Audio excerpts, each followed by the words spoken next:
कैसे कैसे फितने पैदा हो रहे हैं और हमारे कौम के लोग भी मुब्तला हो रहे हैं। कुछ लोग हैं जो कहते फिरते हैं सोने चांदी पर ज़कात नहीं है क्योंकि वो इस्तेमाल की चीज़ आंकते।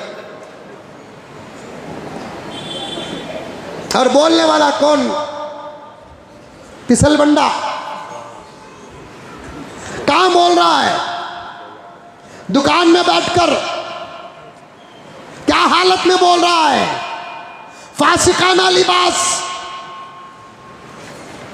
हकीकत क्या? कुरान का तर्जुमा व तफसीर तो दूर की बात के नाजरा कुरान में पढ़ना नहीं आता। मजाक शरीयत के साथ मत करो। सोना चांदी जेवर ही नहीं, सोना चांदी दौलत है, शक्ल जेवर की है। वो इस्तेमाल करो के ना करो, दोनों सूरतों पर ज़कात वाजिब। क्योंकि वो जिस हालत पर भेजोगे 100, 200, 300 रुपए आगे पीछे पूरा कैश वापस आता, इसीलिए वो माल के दर्जे में है। सोना चांदी वो ये मोबाइल बेचो, जितने में खरीदे उतने में नहीं आता पैसा। ये माल नहीं है, ये जरूरत है। सोना दो चीजें, एक माल भी है, दूसरा जेवर भी है, तीसरा जरूरत भी है। अदा करो, अदा करो। वमा आतैतुम मिन ज़कातिन तुरीदून वजह अल्लाह। आयत पर बात करते करते बहुत गहराई में चला गया। कितना आसान तरीका है। अमल भी अदा करो, खुलूस के साथ अदा करो, अल्लाह की रजा के लिए अदा करो। जैसे करना वैसे करो, इत्मीनान से एक दिन बैठ जाओ।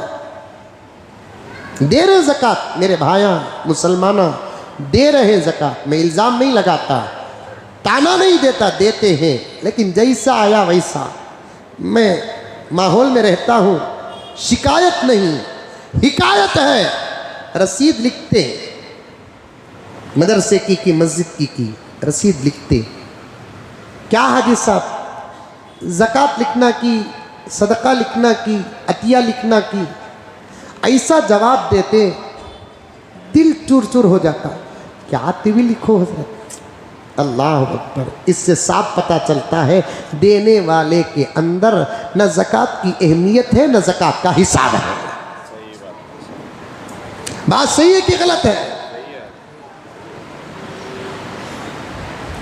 ये लिखे ना 1000 रुपए, ये ज़कात में लिखना की, अतिये में लिखना की, सदक़े में लिखना की, फितरे में लिखना की। एक कालम आता रसीद में, क्या लिखना बोलकर बोले तो लिखो हजरत क्या तू भी। ये बोलने वाला समझ जाना कि ज़कात का 19-20 है। 19-20 भी नहीं, 10 भी 20 है। बाज़ लोग ऐसे हैं बराबर बोलकर लिखते हैं हजरत ज़कात के, जी ज़कात लिखो हजरत, और ज़कात के रसीदा बराबर अलग करते। एक दुकान को गया तो उस दुकान वाले का अमल देखकर बहुत खुश हो गया।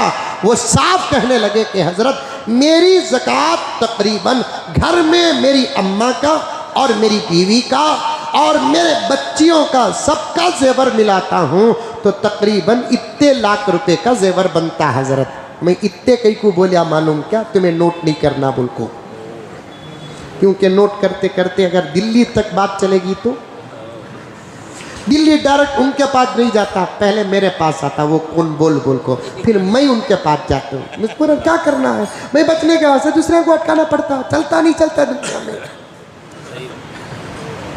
इतने लाख रुपए जेवर घर के अंदर है हजरत। इसके वास्ते ज़कात सडन निकालने नहीं होता हजरत। बाद जगह पर गए तो फ्री चंदा नहीं देते, एक 10-15 मसले पूछ ले को बाद में चंदा देते। उन्होंने बोलते कि हजरत मैं रोज़ाना इतना बोलकर ये डब्बे में डालता हूँ हजरत।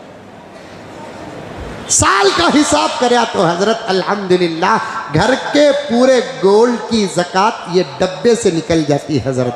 ऐसा दे सकता हूँ क्या हजरत? मैंने मुसाफा करके उनको शुक्रिया अदा किया, कहा कि ये तरीक़ा बहुत अच्छा और आसान तरीक़ा है, इससे दिल टूटता भी नहीं, ज़कात अदा भी हो जाती है, खुदा राज़ी भी हो जाता है, शैतान जलील भी हो जाता है। एक छोटा डब्बा रख लो घर के अंदर, रोज़ाना 50 रुपये डालो, रोज़ाना 50 रुपये डालो। रोज़ाना कितने रुपये डालो? 50 रुपये डालो, एक महीने के कितने हुए? 1500 रुपये हुए। और 12 महीने के कितने हुए? 18,000 रुपये हुए। 18,000 रुपये को अगर आप 2,500 रुपये के हिसाब से करेंगे तो तकरीबन आपके 7.5 लाख रुपए की ज़कात अदा हो जाती है। सुभान अल्लाह, सुभान अल्लाह, सुभान अल्लाह। आसान तरीका, रोजाना 100 रुपये एक डब्बे में डाल डालो, होगा किस्सा खत्म। औरता भी आते ही 100 पैसा में कितना देता कि शौहर मालूम नहीं, वो लगा भी रोजाना एक 20-20, 25-25 रुपये जमा जमा को छपा छपा को रखो। औरतों को छपाने बोलना क्या है? एक छोटा वाक़िया बोलूँ मैं? अरे बोलूँ? औरतें इसी जगह छपा कहीं ईडी भी नहीं तलाश कर सकती। मैं जब बयाना को जाता हूँ ना, हमारे अब्बा का कानून, बेटे मस्जिद में क़ियाम करना नहीं तो मदरसे में क़ियाम करना।